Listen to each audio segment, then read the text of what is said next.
Bien, tenemos aquí nuestro invitado. Realmente él me acaba de confirmar los tapones. Para llegar aquí de la Ortega y Gasset a la Máximo Gómez, o sea, estamos en la 27 de febrero. Yo no sé qué es lo que pasa. Hay días que se está suave. Parece que ese día hay un amé ahí con sentido común. Pero hay días que hay un bruto ahí que no da paso. Yo varias veces yo me he tirado a pie, después de que me robe un motorito, una cosa, porque llego más rápido caminando que esperar que se despeje. Así es, así es. Bienvenido, doctor. Muchas gracias. Muy buenos Tenemos con días. nosotros al licenciado Rodolfo Valentín Santos, él es director nacional de la Defensoría Pública. Es bueno que ustedes sepan qué es la Defensoría Pública. Él le va a explicar cómo acceder a esa defensoría, qué hacemos, cuál es el propósito de esa dirección, que es un organismo público. Bienvenido al Sí, programa. muchas gracias. Muy buenos días. La Defensa Pública es una institución que a partir del 2010 se crea como órgano constitucional, pero la Defensoría Pública, la oficina, nace conjuntamente con el nuevo Código Procesal Penal, que ya no es nuevo, en el año 2002. Y la Defensa Pública nace concomitantemente con esta norma procesal penal a los fines de garantizar el debido proceso. ¿Qué hace la Oficina Nacional de Defensa Pública?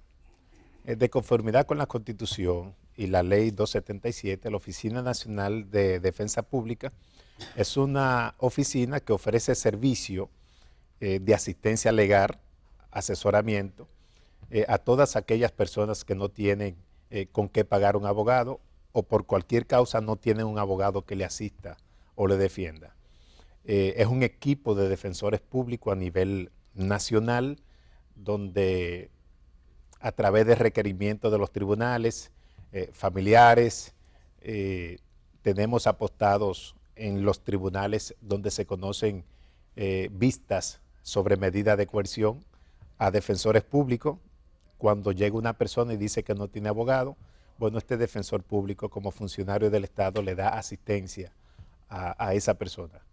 ¿Tiene que ser desde el tribunal que lo designen o una persona que no tenga puede ir a la oficina de ustedes a pedir? Exacto, hay varias modalidades para poder provocar que un defensor público le asista. Lo primero es que si son medidas de coerción, el defensor público está de turno en la mañana y en la noche para cuando llega una persona y no tiene abogado, bueno, pues entonces le asiste. Otra modalidad es que personas van a la oficina y dicen yo no tengo un abogado o tengo un abogado y no tengo más dinero para pagarle. Entonces, ¿qué hace la Oficina de Defensa Pública?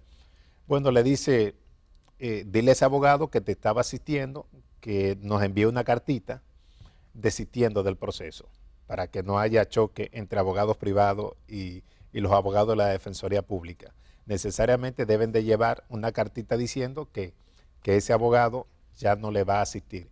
Y otra modalidad es que los tribunales, cuando una persona sube a estrado, un imputado sube a estrado y dice que no tiene abogado o dice que ya no va a querer los servicios del abogado privado que tenía porque no tiene recursos económicos, entonces el tribunal requiere los servicios de la Defensoría Pública. Envía un oficio y la Defensa Pública inmediatamente le asigna un defensor público.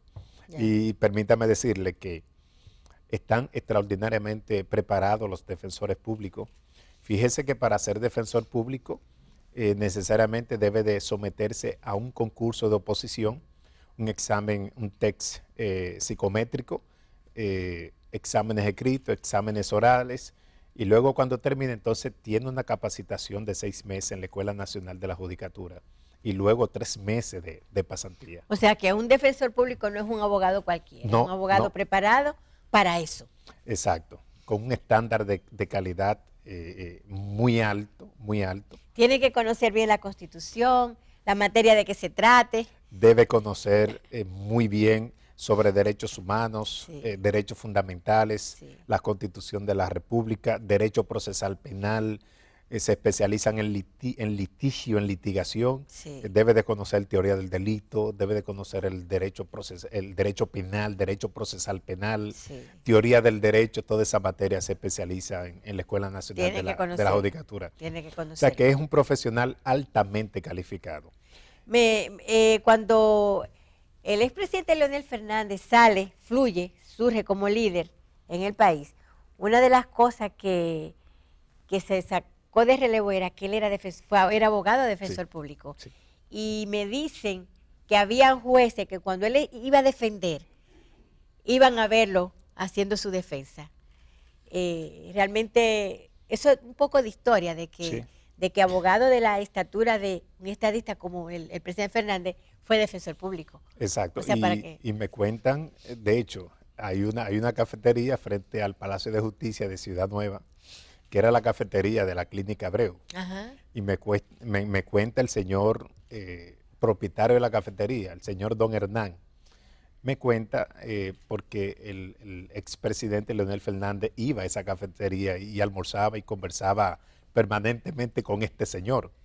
Y me cuenta él que el señor Leonel Fernández siempre le hablaba de los procesos que él llevaba ahí en Ciudad Nueva. Y yo creo que hay que tener mucha vocación de servicio. sí, Hay que tener mucha vocación de servicio para uno entregarse y realizar una defensa digna como manda la ley. sí, Y de hecho, cuando surgió el Código Procesal Penal, que surgió también la Oficina Nacional de Defensa Pública, en cuanto a capacidad, conocimiento, para ese entonces los defensores públicos superaban al Ministerio Público, porque es que los defensores públicos venían desde el 2002 preparándose para la publicación en el 2004 del Código Procesal Penal. sí. Entonces, Que altamente ese Código calificado. Procesal Penal, yo no sé cómo le queda ahora, cómo le queda el vestido a la gente, pero la gente, yo tengo un caso, asaltaron en el salón de belleza donde yo me peinaba.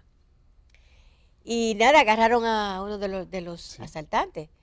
Y yo creo que era viernes, y el lunes, como no había ya instrumentado la acusación, tuvieron que soltarlo. Tuvieron que soltarlo porque no había. Y entonces la gente decía, pero venga aquí, ¿qué código es este? Unos asaltantes que vienen a mi salón. La muchacha estaba asustada, aterrada, porque ella lo metió preso y se pasó el fin de semana preso el individuo. Y ahorita viene ella te cerró y buscó otro sitio para mudarse, porque la verdad era que era muy cuesta arriba. Entonces la gente decía, pero ese es un código para favorecer a los delincuentes. Y todavía hay gente que lo dice. Realmente ese código cuando nace lo satanizan. Los medios de comunicación se hicieron eco de que era un código demasiado garantista. Y realmente el tiempo nos ha dado la razón cuando hemos dicho que es un código que solamente busca que se respete el debido proceso y se respeten los derechos fundamentales. Fíjese que con el Código de Procedimiento Criminal, que duró aproximadamente 150 años, conociendo nosotros procesos con ese caso. De hecho, cuando fui abogado de oficio, conocí con ese Código Procesal, Procedimiento Criminal. ¿Qué pasa con el Código Procesal Penal que tenemos actualmente? Fíjese que hay 28 principios que da inicio a este código. Y estos principios son derechos también fundamentales que deben ser respetados antes de entrar a la parte operativa. Y muchos creían que era un código extraordinariamente garantista. Y fíjese que no. Decían que todo el que comete un hecho iba a estar en la calle. Y fíjese que no. Hay una extraordinaria cantidad de presos preventivos que en la historia del derecho procesal dominicano no existía y no había existido. Por lo que anteriormente incluso los procesos correccionales llevaban de manera obligatoria una fianza, los procesos correccionales. Con este código, como se unificó el proceso penal, el proceso ante los tribunales se unificó anteriormente para lo correccional, para lo contravencional y para lo criminal eran tres procesos totalmente distintos con aquel código de procedimiento criminal. Con este código un solo proceso. Y esto ha llevado que en las medidas de coerción, poco importa que sea correccional, criminal inmediatamente se le impone una prisión preventiva. Y de hecho habían casitos de bagatela que eran correccionales, de poca monta, y se le imponía de manera obligatoria una fianza. En el día de hoy, no. El juez tiene la libertad, la soberana apreciación de imponerle prisión preventiva o no. Y por eso es que hay una gran cantidad de presos preventivos. Fíjese que en un proceso penal, quien lleva el fardo de la prueba, la acusación, es el Ministerio Público. Muchas veces se le inculca la responsabilidad a los jueces de soltar personas en conflicto con la ley, que hayan cometido crímenes y delitos. Sin embargo, lo que condena son las pruebas. Claro. Los jueces, cuando entienden que en un proceso las pruebas no son suficientes, como dice el artículo 337, no son suficientes o no se prueba el hecho de que esa persona haya cometido el crimen o delito. Entonces el juez tiene la gran responsabilidad de provocar la absolución, de establecer la absolución de esa persona. Sí. Hay, la gente se queja porque hay hechos dolorosos. Sí. Por ejemplo, en Nagua, que mataron a un joven la semana pasada, el muchacho que lo mató, el que presuntamente lo Sí. mató, él estaba preso. Al muchacho que mataron lo cogieron, parece que habló y lo inculpó. Entonces el tipo llama a la mamá y le dijo, me calentó tu hijo, no va a calentar a más nadie. ¡Pam!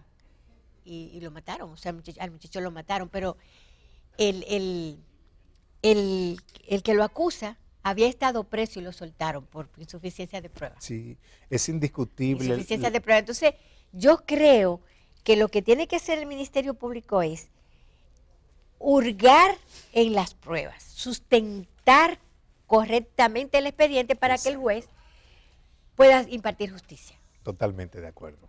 Porque si no está sustentada y un juez lo suelta porque no hay sustentación, el tipo va a si es un delincuente va a delinquir, si es un asesino, el que tiene mente criminal o en mente criminal, o sea, asesina. Y hay que tomar en cuenta también el principio de separación de funciones. El juez no puede ser juez y parte. Así. O sea, cada uno de los operadores del sistema tiene una responsabilidad dentro del proceso penal.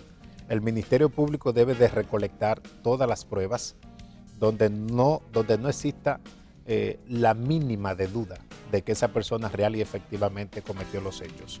Y llevar pruebas sólidas, pruebas certeras, pruebas concretas, porque no solamente es lo que yo diga en papel, las pruebas son materiales, las pruebas son documentales, las pruebas son periciales. Sí.